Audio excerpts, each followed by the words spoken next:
Kayla, I want to thank you so much for taking time out of a Sunday, 4th of July weekend. We've been talking about this for a really long time about getting you on here, and I'm super excited. I'm going to try my best not to monopolize the time with my own selfish questions, but more specifically what I think other real estate agents would love to learn from you and your career and your success. And so I'd like to start with that, if you will. Can you tell me a little bit about what brought you into this? I know, you are a very longstanding active military member now, soon, right now being Chief Master Sergeant, which is a huge success in itself. But as part of that, then you also now have a tremendously successful real estate business. So I'd like to start there. Can you just kind of take me back to the beginning of what brought you to real estate? Yes.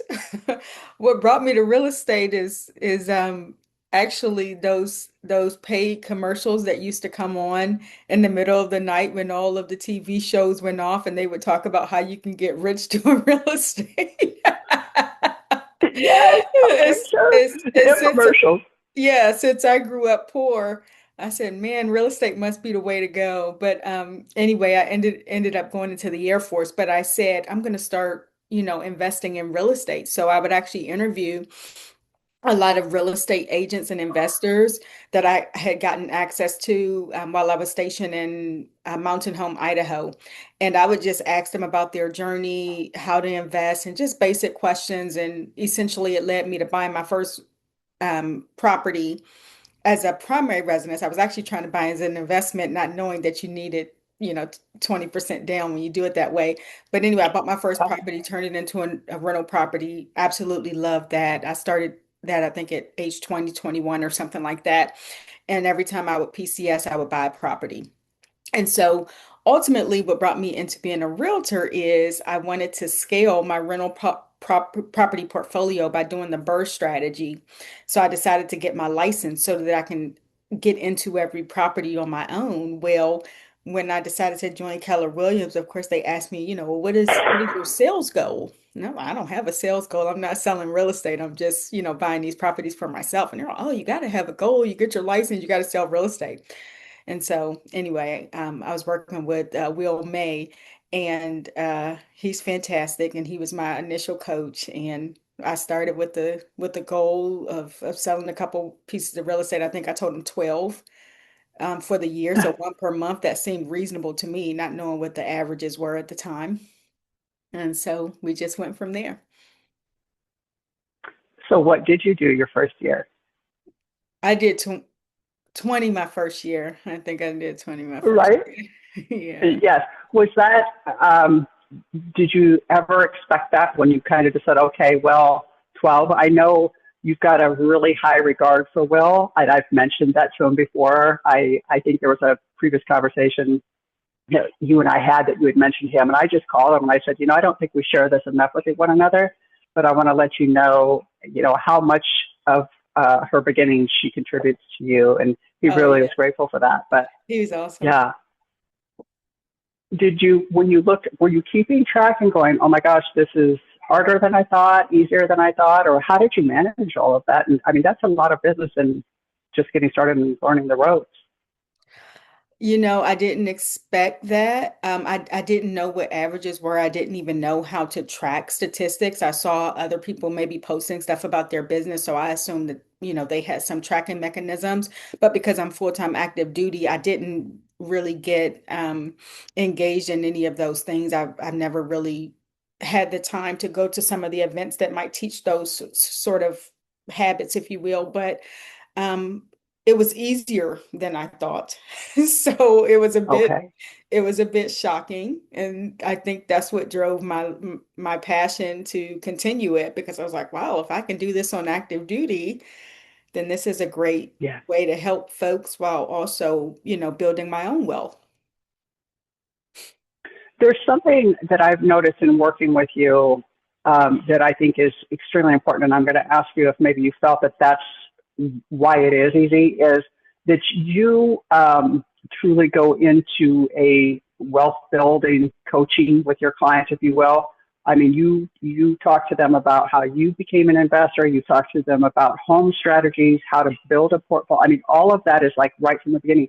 Anything that I have noticed, anything that you tell clients to do, or it's like gospel to them. They'll they trust you so much. And I shared that in a real estate class I'm teaching at Randall's. A gentleman in there said he wanted to start teaching wealth through real estate, and I shared your example about how well you do that. Do you think that that's what made it easier, or? I think you bring up a really good point. I think because I'm so passionate about the cause and the purpose that I live for, which is to bring wealth to underprivileged and underserved communities, and I'm deeply connected to that purpose. And so when I'm selling a house, for me, it's not a sales transaction. It is a personal relationship with someone to help them accomplish a goal. And that goal might be to become a long-term investor. This goal might be to just provide stability for their family as a first-time home buyer. But all of it has a deeper purpose, and I'm connected to that with my clients, which is why I share so willingly to the public, to my clients, to my friends about building wealth through real estate. And I use my story as that example because I truly believe that if someone like me, who's from the inner city of Washington, D.C., grew up with a mother who was drug addicted. My father was incarcerated. We grew up in a welfare background on Section 8. And if I can take the little knowledge that I had even at age 20, 21, and as I progressed and learned more, if I can take that knowledge and turn it into wealth and provide something sustainable for my family, I know that literally anybody can do it. And I just want to help as many people do that. So that does feel easy for me because I'm following my passion and my purpose and not chasing a closing or a commission check, which is a little bit Mm, mm. maybe different than some other people's motivation. That just gave me chills, by the way, when you were talking about your passion. It just felt that way. So yes, thank you for sharing that. So, okay, let me ask you that question. Obviously, how long were you in the military when you first started? When I first started, When you first got licensed? When I When you first first got got licensed? licensed, oh gosh, I can't remember, but I was a senior master sergeant. I've been licensed for less than 5 years. I've been in for almost 21. So that means I was coming up on my 16-year mark or just had been in for Okay. 16. Hmm. Okay. The reason I asked that, okay, because you were 16 years already into the military. And the reason I ask that is because you talk about your beginnings, your upbringing. Someone may say, oh, yes, well, she got that knowledge and discipline and all of that from the military. But then if you rewind to the previous conversation, you said, I bought my first home at 20. Okay. So that wasn't military training. Where did the connection, you said to me one time, I said, okay, if someone was first starting out, because you are a very strong investor and you share that willingly. I see that whether it be your social media, I understand you do some mentoring with young people. But I was in a closing with you one time and I asked you if somebody was just starting and they wanted to learn and they wanted to be an investor, where would you tell them to start? Would you tell them to start in college, to go to school, or where would you tell them? And I remember what you told me, but I want you to share, where would you have someone start like you did at 20? And then I'll circle back to the rest of my question. Oh gosh, I don't even remember what answer I would have given for this. But you told me, I'll share with you because it was very impactful and I shared a lot. You said, Stacy, people who ask me this question are looking for the quick magic answer, like the magic pill. And you said, I did go to college. Don't you have a degree in, is it economics? Oh, my MBA is in financial planning. Hmm. Okay, financial planning. You said, I did go to college for financial planning, but my principles that I follow for investing is based on the concepts of Susie Orm. Am I correct? Oh yeah, that's of course. Yeah, Susie Orman and Warren Buffett, Yes, actually. Yep. yes. And you said it's simple, but it's consistent. Her concept is basically spend less, invest more. Is that in the value of money and kind of? I know I'm saying that out of text. Can you share that with me? No, that's a great point. Some people think they have to have this wealth of knowledge, but actually Warren Buffett says it this way. He said, if I were a know-nothing investor, I would actually invest in the S&P 500 index. And that's a very significant statement because the S&P 500, as we know, is the top 500 U.S. companies in the United States. And some people think they have to have all of this investment knowledge, that they need to get some fancy degree and all of these things to really build the portfolio and life that they want. But it really starts with the basic principle, like you mentioned with Susie Orman, it's living below your means. It's saving early and saving often and consistently, not just saving in a savings account, but actually investing because of the power of compound interest. And I tend to recommend exclusively index funds, usually Okay. broad stock market index funds, which is kind of what Warren Buffett gets after when he says the S&P 500. So, yeah, you don't need a Okay. fancy degree or any degree to build wealth, but you need I some love it. discipline and and dedication, right? So, yeah. So that brings me to the beginning of my question. You mentioned your upbringing, and you mentioned, and I mentioned over and over again your success now, which we'll even get further into in the real estate side of things. Where did the connection come? Where did the passion come? Where did the connection? And the reason I say that is I remember talking to a youth pastor one time. I was having some challenges with one of my teenagers back, as a single mom, and I was having a challenge with one of my boys, and I was like, what do I do? And he said, Stacy, he says, I've seen good kids come from bad homes, and I've seen bad kids come from good homes. There's no magic formula. And it just kind of hit me. It just kind of, he was giving me permission not to take it on personally, but he's right. You could go either direction. What influenced you to have that passion at 20? Probably my upbringing. It was a hard upbringing, and so my mother was quite passionate about education. My mother actually didn't graduate high school, but she was passionate about education, and she was adamant about being on time, and everything you do, you needed to do it well. Wow. And in fact, if we were oversleep for school, we love school, by the way, my twin and I. And when we would oversleep for school, she'd say, you must not be taking this seriously. You don't appreciate your education. Go back to bed. If you rather sleep than get a good education, then go to sleep. And that was devastating to us because I wouldn't try that with my teenagers, but Right. They'd be like, okay, like cool. sure. But this was a big deal to us because we knew that education was the way out, or at least that's what she taught us. And so anyway, the principles that my mother taught me with regard to timeliness, the commitment to the things you're going to put your effort in. I mean, she was very religious about those things, even though she was pretty easygoing otherwise. So I think it really just boiled down to my upbringing, and maybe having a harder start on life made me take my future serious, I think. I love that. I love that.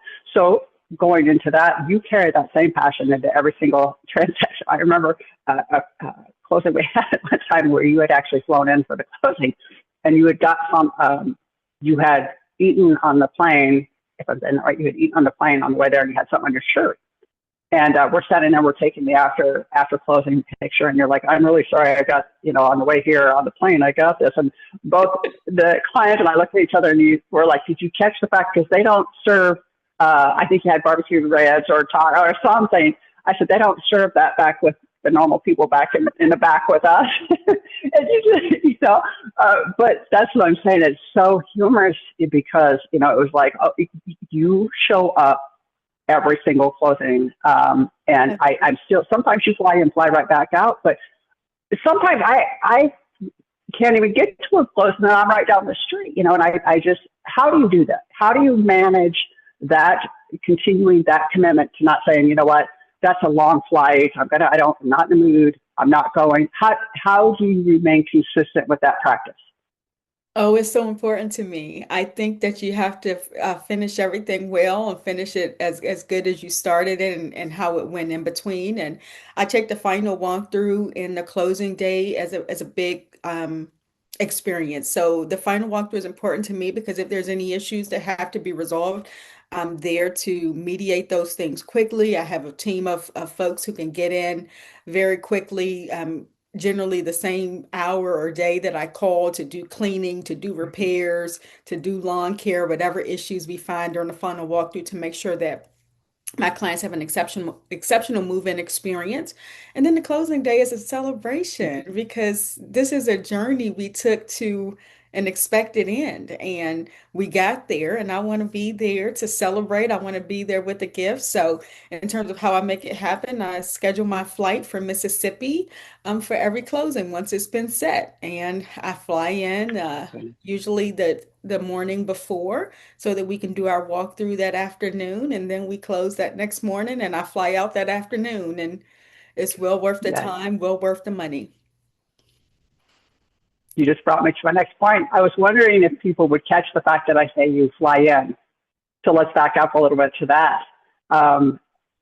You had a tremendous success right out of the chute here in Omaha.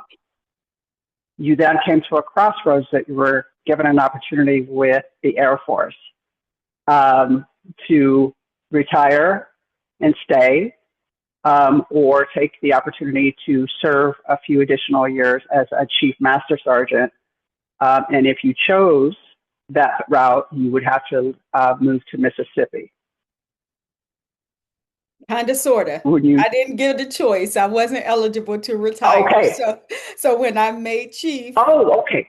I either had to accept it and move or decline it, which would ultimately mean I separated or, finished on that path of senior.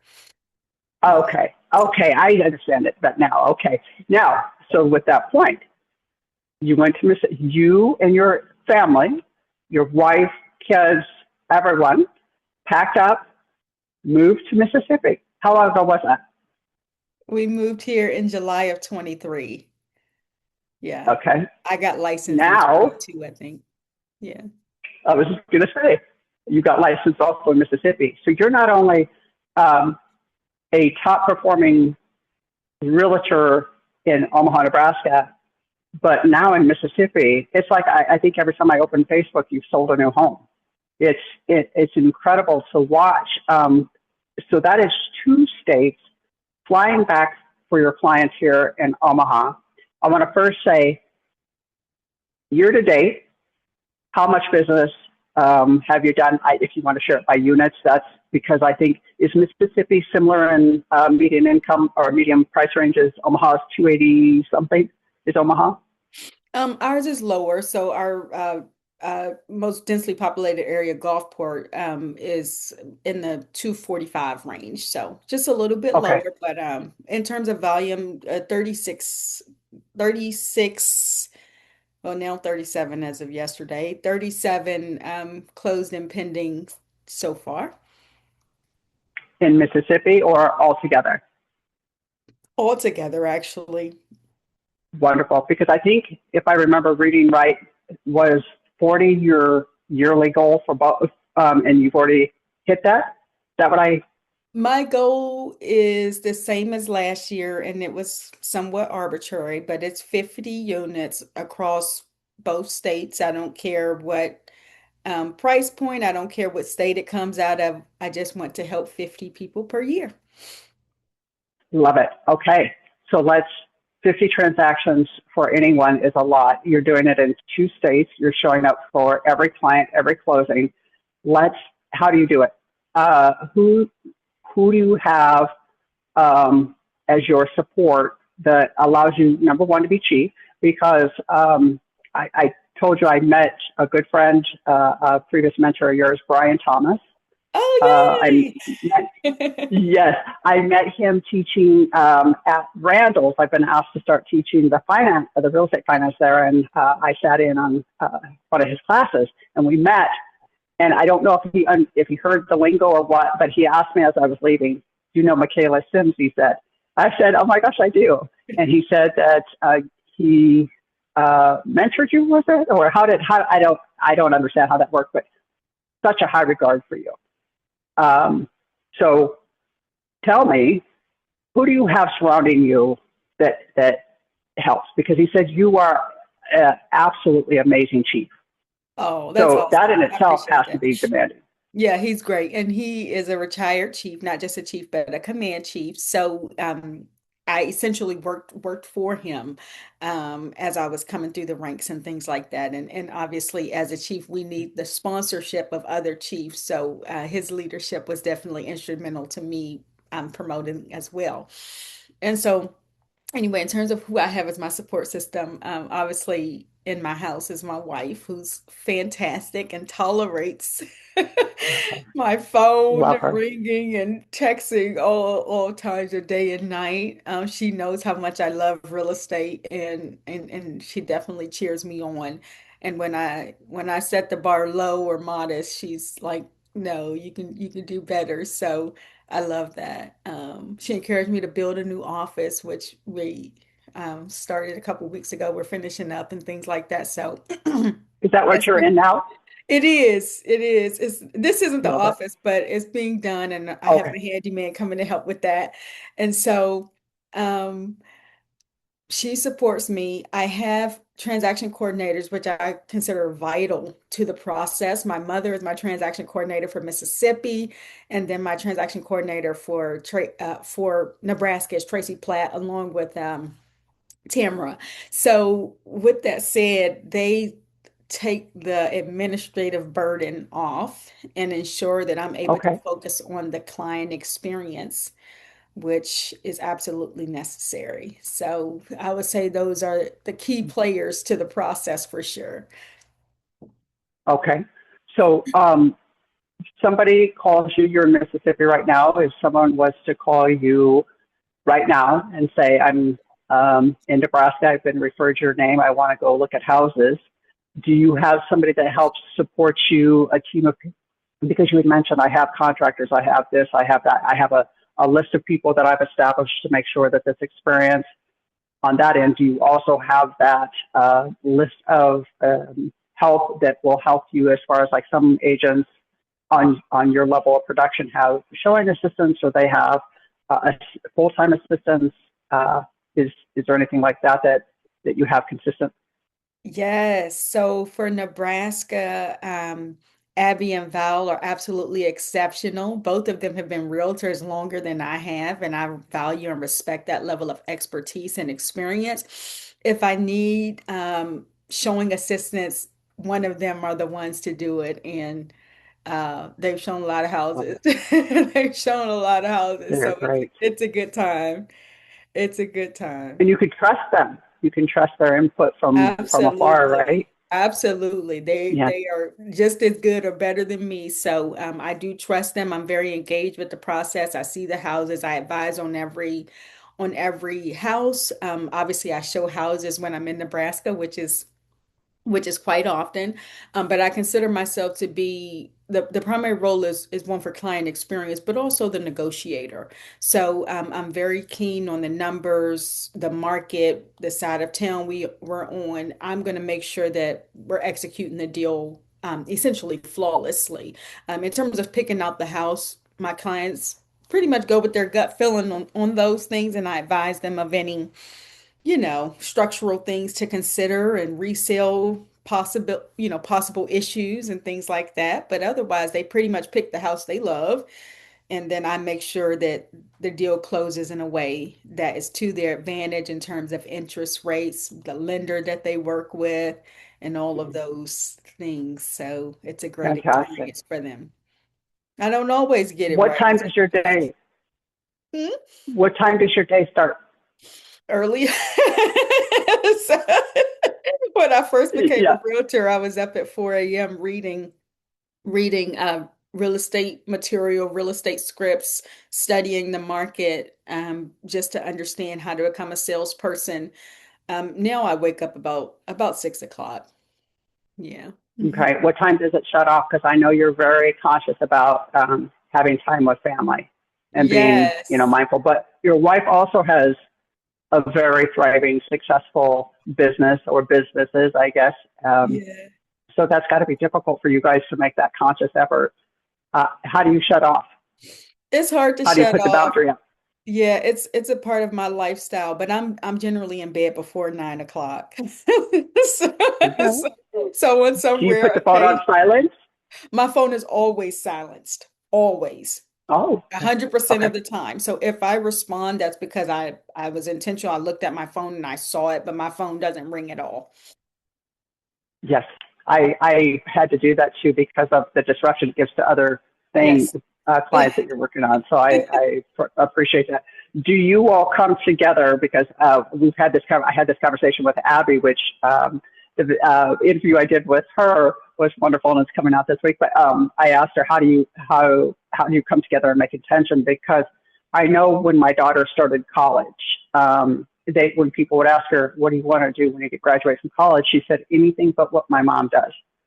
And obviously now she's 10 years into it and just completely more successful than I could have ever thought of. But in that time frame, she was on the family side of things, and it was, oh, hold on, I got to take this call. Oh, hold on, put down the floaty. I know we said we're going to the pool, but I got to take this call. Or could you be quiet? I got to take this call. You know, it was always that, and there was never a shut off because, like you said, it's a lifestyle.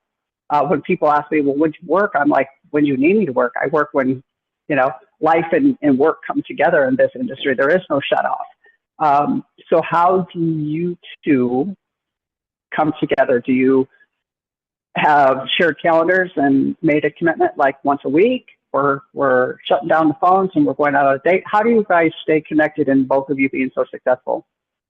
Yes. So Maisha is in the semi-retired state, which is exceptional. It's just great. So Love she has that a for her.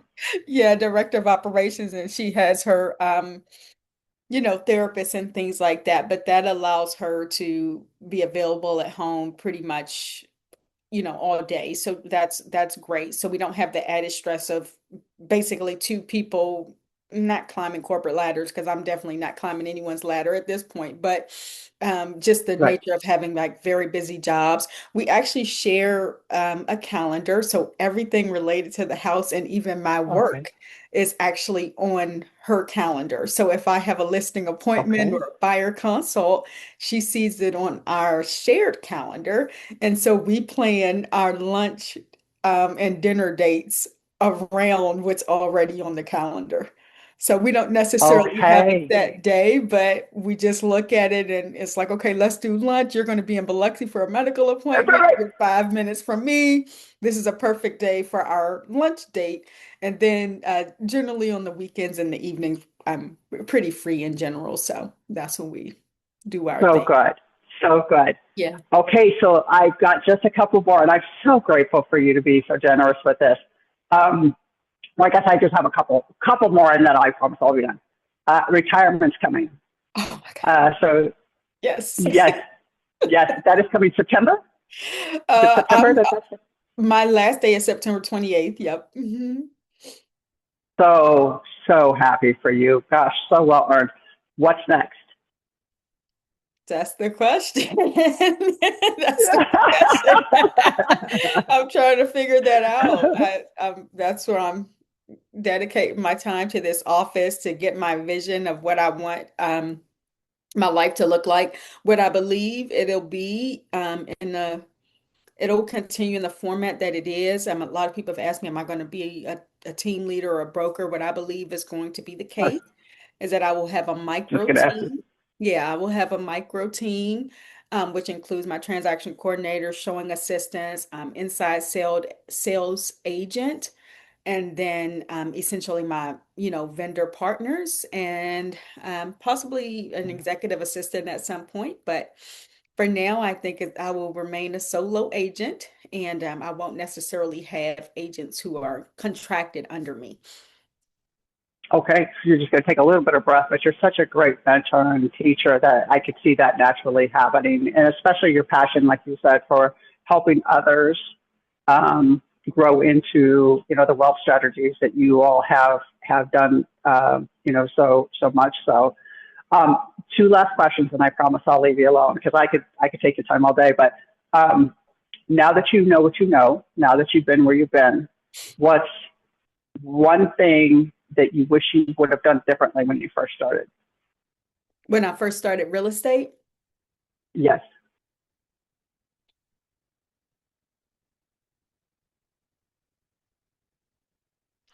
I think what I wish I had done is the same thing that I wish I was doing, which means I still need to improve in this area. Okay. I really need to time block.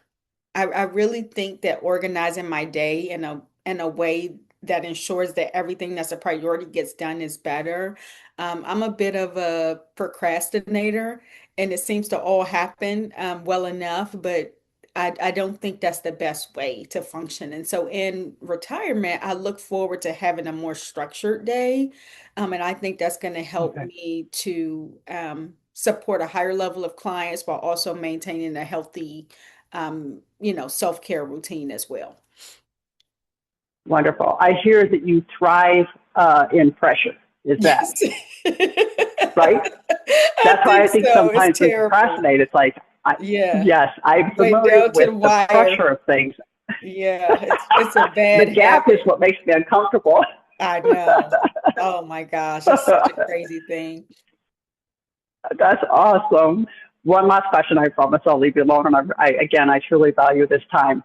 Um, if you could advise someone just starting in real estate, what is one thing that you would tell them first? The reason this is so important to me is now the students in the Randall School have questions like that for me, like, should I be doing mortgages, or should I be doing commercial real estate, or should I be doing real estate, residential? Should I quit my job? Should I not quit my job? All those questions. I know in my world what I tell people, but what would you tell someone that came to you and said, Michaela, I think I want to sell real estate. Where do I start? What do I do? Okay. To sell real estate, I think everyone needs to understand that your database is your business. And if you don't have a database, you don't have a business.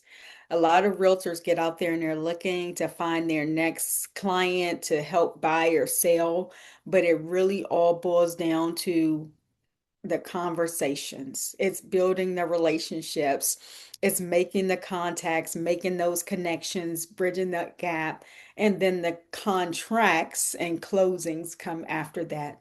And everybody has to be captured in the database. So once you're having those conversations and building those relationships, you need a systematic way to actually stay connected with that person, and your database is it. It's not your cell phone. It's a real database. Okay. And Keller Williams, we So call it command. you do have a marketing or a database. Do you use a CRM that you actively market your clients with? Yes, so my CRM Okay. is actually Command. That's the one Okay. that Keller Williams uses. That's the one that I use. Um, so yeah, my ISA, who I recently hired, uses Trello. But in any case, whatever the database is, you just need a way to know where everyone is in your pipeline and how frequently you should be contacting them and what level of support they need. I don't do a bunch of messages throughout the month or anything like that. I Okay. provide the analytics on their home value. Some of them are on neighborhood plans if they may be selling in the future to see homes that are selling near them. But it's really my way to maintain contact with them. So I know where they are, I have their contact information, and then establishing a schedule to just reach out and make sure they don't need help with anything. Okay. Was that something that Will helped you? I know I said last question, but you made me think of that. Was that something that Will helped? I really need someone to like help me stay structured because I'm such a broad thinker. So someone that has to say, okay, this is what your database needs to look like. This is how, I had to be structured. Is that something that Will help you with, or just something you just intuitively knew? Because I work with Katie, who is at Toast now with Will and them. And I remember meeting her for coffee, and she's like, I have to be at the office by 9. And I always thought, well, that's really odd.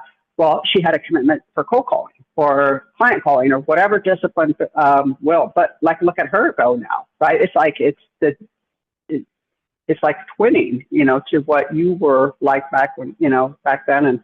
But it's all that she keeps the commitment that he's kind of laid out for her. Do you think that that was helpful in Oh, providing very that? helpful. And we definitely started with the database. We started with the goal, and Okay. everything goes into your pipeline. And I've maintained that discipline from day zero, because on our weekly meetings and coaching calls, that was the conversation. How many people are in your database? How many Okay. conversations have you had?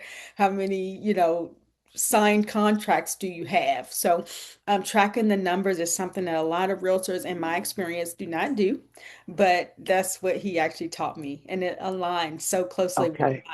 my personality. I'm big into systems, so that's what he did. Yeah. That's, thank you. Is there anything that you think that you would like to share that maybe I hadn't asked you? No, you're awesome. You could be like a Oprah Uh, Winfrey or something. So yeah, I you do love this everything. part because I just love to hear from good Yeah, people. I love to absorb, like I said, yeah. Brian and I were talking about that, and then I'm going to let you go. Brian and I were talking about that. My son right now, he just recently got stationed down at Fort Riley, and he came from Fort Drum, New York.